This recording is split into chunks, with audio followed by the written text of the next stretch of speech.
ዛሬ ለህብረተሰቡ ይጠቅማል ብዬ ያዘጋጀሁት የህመም አይነት ግንዛቤ ለፍጠር ያሰብኩት ስለ ሐሞት ጠጠር ይሆናል። የሐሞት ጠጠር ማለት በከረጢቷ ውስጥ ጠጠር በሚጠራቀምበት ጊዜ በሐሞት ከረጢት ውስጥ ጠጠር በሚጠራቀምበት ጊዜ የሚፈጠር ህመም ነው። ይህ ህመም በአብዛኛው ስሜት የሚያመጣው የቅባት ነክ ምግቦች እና እንዲሁም ደግሞ ዘይት በዝቶባቸው የሚጠበሱ ምግቦች ላይ ነው። ህመምተኛው የሚሰማው ስሜት በአብዛኛው ከእምብርቱ ከፍ ባለው የሆድ ክፍል ላይ እንዲሁም ደግሞ በቀኝ ጎን አንዳንድ ጊዜም ደግሞ ወደ ጀርባም እና ወደ ቀኝ ትከሻ የተሰራጨ የሚመስል ስሜት ይኖራቸዋል። ህመሙ በጣም በሚያጣድፍበት ሰዓት ላይ ማስመለስ ይኖራቸዋል። እንዲሁም ደግሞ አንዳንድ ጊዜ ህመሙ ከፍ ካለ መተንፈስ ሁሉ ሊከለክላቸው ይችላል።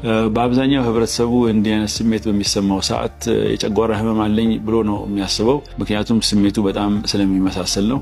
ይህንን ልዩነት ግን ሐኪም ዘንድ በመሄድ በተለይ አልትራሳውንድ ላይ ጠጠሮቹን በግልጽ ስለሚታዩ የበሽታውን አይነት በመለየት ህክምናውን ማድረግ ይቻላል። የሐሞት ጠጠር ህመም ያለባቸው ሰዎች በአብዛኛው ጠጠሩ ያለባቸው ሰዎች ህመም ላይሰማቸው ይችላል። በአልትራሳውንድ በማየት ሳይሆን ደረጃውን አውቀን ይውጣ የምንለው በአብዛኛው ስሜት ማምጣቱ ስለማይቀር ህመም ስለሚኖረው ለወደፊት ደግሞ አንዳንድ ጊዜ ኢንፌክሽን ስለሚፈጥር ጠጠሯም ደግሞ ቦታዋን ለቃ በመሄድ የሐሞት መንገዱን ስትዘጋው ደግሞ ቢጫ አይን ላይ ለውጥ በማምጣት ሽንትም እንደዚህ ነው ከለሩን በመቀየር ጉበት ላይ ችግር ስለሚያደርስ መወገዱ የተመረጠ ነው ማለት ነው። አጣዳፊ ሆኖ ይውጣ የሚባለው ኢንፌክሽን ከያዛቸውና እንዲሁም ደግሞ ቱቦ ዘግቶ ቢጫ በሚያደርጋቸው ሰዓት ላይ አጣዳፊ የሆነ ህክምና ያስፈልገዋል። ከዛ በተረፈ ግን አጣዳፊ አይሆንም። ፕሮግራም አድርጎ ተዘጋጅተውበት የጤና ሁኔታቸው በተሟላበት ሰዓት ላይ ኦፕራሲዮን አድርጎ ማውጣት ይቻላል። ኦፕራሲዮን የሚደረገው